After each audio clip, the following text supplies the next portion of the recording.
It is dangerous than NRC even. সেই জন্যই আপনাদের কাছে এই আর্জেন্ট প্রেস মিটটা আমায় করতে হলো। আমি আপনাদের কাছে এই পেজটা সৌম্যকে আমি যত তাড়াতাড়ি পেরেছি, আমি জাস্ট হোয়াটসঅ্যাপে এসছে, আসার সাথে সাথে আমি হার্ড এর কপিটা বের করে যতটা পেরেছি, তার মধ্যে ওইটুকু টাইমের মধ্যে যতটুকু পড়েছি, আরও অনেক ঘাবলা আছে, এগুলো স্টাডি করতে টাইম লাগবে। কিন্তু প্রথম ঘাবলাটা তো আমি বের করে দিলাম। ওরা বোঝাতে পারে স্পেশাল এনুমারেশন হয়নি, এভরি ইয়ার তো হয়, প্রতি বছর ডিলিট হয়, প্রতি বছর এনলিস্টেড হয়, আর তার জন্য সময় ধার্য করা হয়।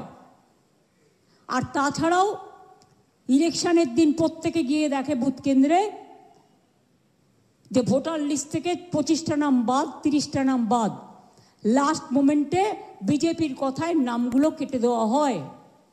এটা আশা করি আপনারা যারা ইলেকশন কভার করেন তারা প্রত্যেকে জানেন। তাহলে আবার নতুন করে কি ঘটলো? বেড়াল দেখিয়ে বাঘের ছোঁয়া, বেড়াল দেখিয়ে বাঘের মাসিকে দেখে বাঘকে ছোঁয়া। অর্থাৎ Bihar is not the factor, only 2.5 months are there.